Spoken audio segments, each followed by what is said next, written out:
Is Tennessee wide receiver Jalin Hyatt one of the most underrated wide receivers in this draft class? All that and more this episode of the Locked On Dynasty Football Podcast. You are Locked On Dynasty Football, part of the Locked On Podcast Network. Here are your hosts, Marcus Mosher and Kate Magdziuk. Welcome back to the Locked On Dynasty Football Podcast, part of the Locked On Podcast Network, your team every day. We'd like to thank you for making us your first listen of the day. This episode is brought to you by FanDuel Sportsbook, the official sportsbook of the NFL. Make every moment more. Visit FanDuel.com/LockedOn today to get started. I am Marcus Mosher. You can follow me on Twitter at Marcus_Mosher. She is Kate Magdziuk. Check her out on Twitter at Kate Magdziuk.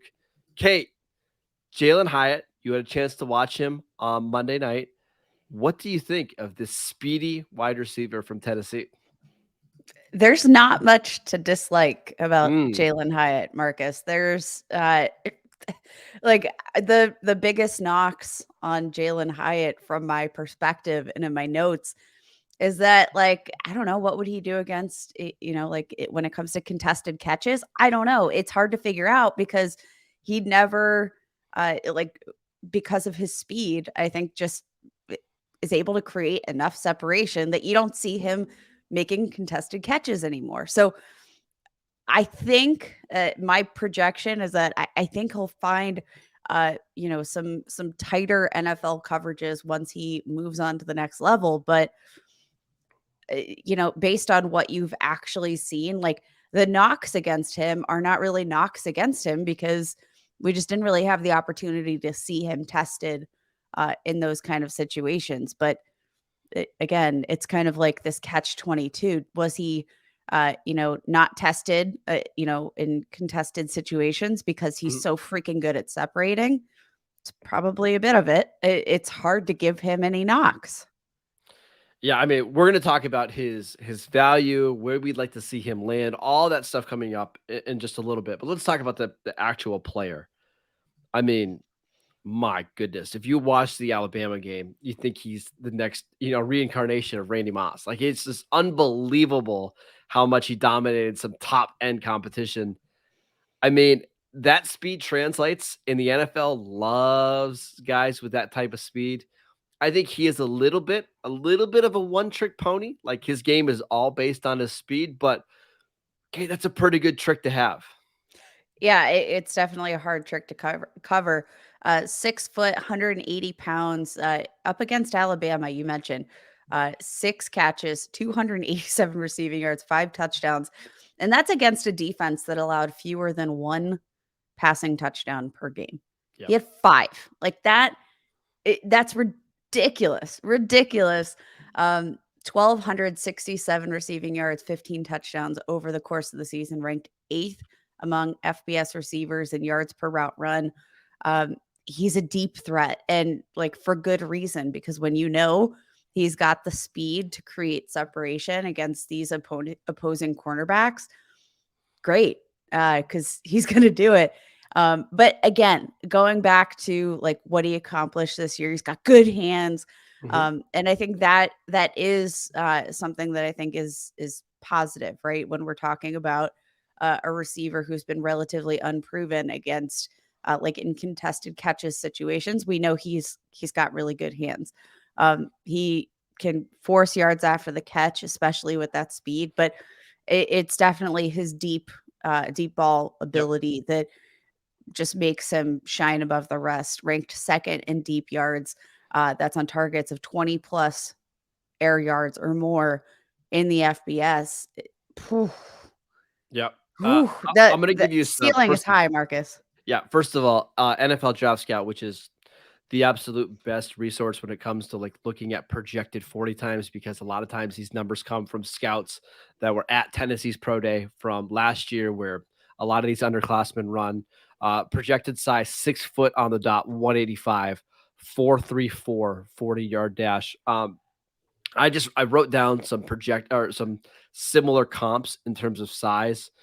Kenny Stills, if you remember Kenny Stills with the Saints all those years, a little bit heavier than like a D.D. Westbrook, but I think The size comp that I think makes the most sense is Chris Olave, 6 foot 185. He's not the route runner that Olave was coming out of Ohio State, but he does have the same type of speed, which means you have that SEC production, you have that speed, you're over 5'11", over 180 pounds. Kate, that's a first round pick. Like, I don't care where people are projecting him right now.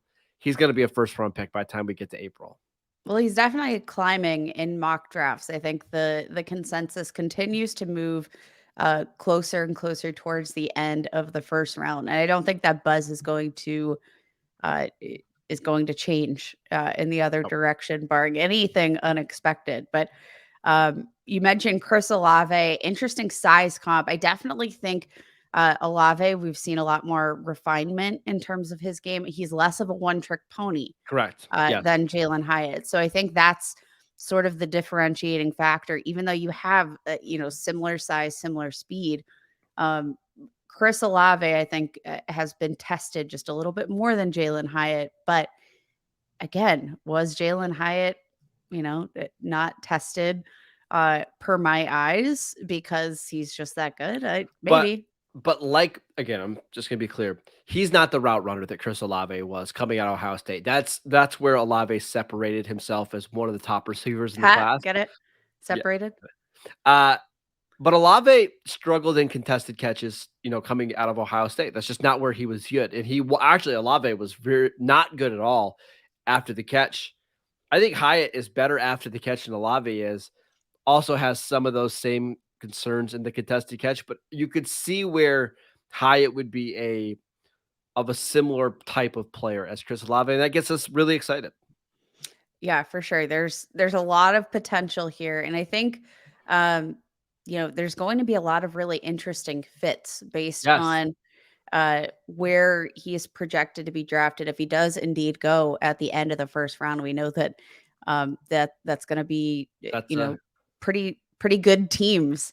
That's always kind of the trade off, right? You don't maybe go top 10, but boy, do you go to yeah. some really exciting teams when you're taken at the end of the first round. So lots That's of opportunity there for him. that's what we call a tease for our next segment. Mm. Where would be the best potential landing spot for Jalin Hyatt? We'll get to that next. This episode is brought to you by FanDuel. The midway point of the NBA season is here, and now is the perfect time to download FanDuel, America's #1 sportsbook, because new customers get a no sweat first bet up to $1,000. That's bonus bets back if your first bet doesn't win. Just download the FanDuel Sportsbook app. It's safe, secure, and super, super easy to use. Then you can bet on everything and anything from money lines to point scores to three-pointers drained. Plus, FanDuel even lets you combine your bets for a chance at a bigger payout with a same-game parlay. So don't miss the chance to get your no-sweat first bet up to $1,000 in bonus bets when you go to FanDuel.com/lockedon. That is FanDuel.com/lockedon to learn more. Make every moment more with FanDuel, the official sports betting partner of the NBA. Kate, you mentioned some potential landing spots for Jalin Hyatt. Let's go through some of them now. We project him as, at least in my mind, a clear-cut first rounder, but it does feel like he's probably going to get out of the top 15, 16 picks. So in that back half of the first round, where do you want to see him land? Marcus, there is a range of 4 straight picks here in the NFL draft, and I think he'd be a great fit for any of them. Picks 25 through 28, Jacksonville, Giants, Cowboys, Bills. Uh, I would love to see him with any of these teams. Probably the fit I'm most intrigued by is the Jacksonville Jaguars. Mm. To have him complementing what Christian Kirk brings out of the slot. You have Calvin Ridley, who will be a new addition to the mix, but not necessarily a sure thing, right? He hasn't played football in quite a while. This is going to be a new scheme, but imagine the way this passing attack could look with the steps forward that Trevor Lawrence took this past season. I think he'd be an excellent fit in Jacksonville. But my second favorite fit out of all of those would be the Cowboys, and I'm curious as to your thoughts. Yeah, Dallas needs a lot more speed on offense. So I do think this makes some sense. He can play on the outside. He can stretch the field a little bit. Dak is not the best deep ball thrower, and that's the only reason that it's not my favorite fit. I actually think he would prefer somebody like a Jackson Smith in Jigba or a Zay Flowers or somebody like that. But I like the idea. I like the idea of adding some speed to the Cowboys offense. I will say, Kate, I'm just going to default to saying the Chargers for every wide receiver in this draft is my favorite fit. So if it's not going to be the Chargers, I mean, how about the Bills, right? Like, you give Josh Allen an actual speed threat, somebody who can legitimately run a 4-3, and you put him on an offense with Stephon Diggs and Gabe Davis. And now who's stopping that offense? Like that's the one I want to see. Yeah, I think the Bills super super intriguing because you've got Gabe Davis who's got plenty of explosive plays. He's got a lot of upside, but definitely doesn't have that speed. Ran a 4.54 40-yard dash. It definitely doesn't have the sure hands either. Yep. Like this would be for Jalin Hyatt to go to the Bills. This would be a kind of a solve for both of those issues. And I think more than anything, Gabe Davis was really sort of exposed for those hands this season. And that need became all the more apparent Yep. to everybody watching the game, especially the Bills. I got one more that I want to throw out to you, and I want your thoughts. So let's say he does get to the mid 20s. Now we're looking at teams in the second round that could potentially jump up and grab him. What about the Los Angeles Rams? Their first pick is at number 37. And actually, I believe it's actually 30. I'm looking at it now. It's actually 36 if you remove Miami, who forfeited their pick. Allen Robinson was a complete whiff, right? Tutu Atwell has a nice role in the offense as this underneath receiver. They have Brandon Powell. Ben Skoranek is just a dude, right? What if you give Matt Stafford an actual deep threat, somebody who can stretch the field? We've seen him with players like this in the past have some success. Golden Tate, while he wasn't as fast, had great years in Detroit. Titus Young earlier in his career. What about Jalin Hyatt with the Rams? I actually love this fit, and like particularly from a needs perspective. Of course, they have the need. Cooper Kupp will return and he will be healthy, we presume, but I would assume. they don't have that field stretching ability. And what I think is interesting about the Rams is just I think schematically it's an interesting fit. We saw, anytime Hyatt could generate space, especially seem to be really comfortable finding those sweet spots against zone coverage. I think schematically with the weapons in this offense, with some of McVay's creativity on play calling, I feel like we've lost a little bit of that magic. But I do Yes. think that a player of this stature, of this speed, could reignite some of that creativity, could continue to spread that offense out across the field. 23.3 yards per reception against zone coverage. That's the fourth most, tied for the fifth most yards per route run, second highest passer rating against zone, third most yards after the catch per reception. Like this guy dominated against zone coverages. And I do think if they can get back into some of McVay's creativity in play calling and reignite that spirit a little bit, this could be a bounce back offense. And it's a perfect fit in the Rams because I don't think Jalin Hyatt is going to ever project as like a wide receiver one. I think he's got a lot of Will Fuller to his game. Like if I had to compare him to an NFL player, I think Will Fuller is the best comp, right? But if you pair him with Cooper Kupp, who plays in the slot, is one of the most reliable receivers, the Rams do have a nice assortment of complementary players between Van Jefferson and Atwell, and you just make Hyatt your downfield threat, and you give him 3 or 4 targets a game. I could see him having value right away and making that Rams offense just that much more explosive. So we know the Rams are aggressive. I won't be surprised if a team like the Rams move up from the second round to go get maybe one of the best receivers in this class. Absolutely. Yeah, I think it's just a fantastic fit. All right, Kate, let's talk about his dynasty value. and where he ranks among the rookie receivers right now, and where we would rank him among all receivers going into 2023. All that next. This episode is brought to you by the Ultimate Football GM app. You've heard us talk about this mobile game before, and I can't tell you how much fun I had competing against my fellow Locked On NFL host, Chris Carter, Locked On Steelers, was actually our Locked On NFL champion.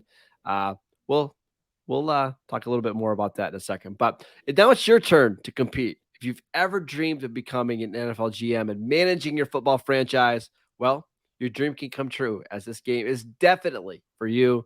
You're going to manage every strategic aspect of your team, play through seasons, and lead your team to glory, trying to build a dynasty, just like we do in fantasy football. This is perfect. This is a perfect game for you. With the Ultimate Football GM app, you are responsible for controlling the destiny of your franchise by hiring the right coaches and coordinators, trading players, navigating your franchise through free agency and the draft, as well as all the ups and downs of the season. All of this in a challenging but realistic game world. The Ultimate Football GM app is completely free and playable offline, so you can play on the go as you want to, when you want to. We've created a lockdown league for you to compete against us here in the lockdown world. Can you be the Ultimate Football GM?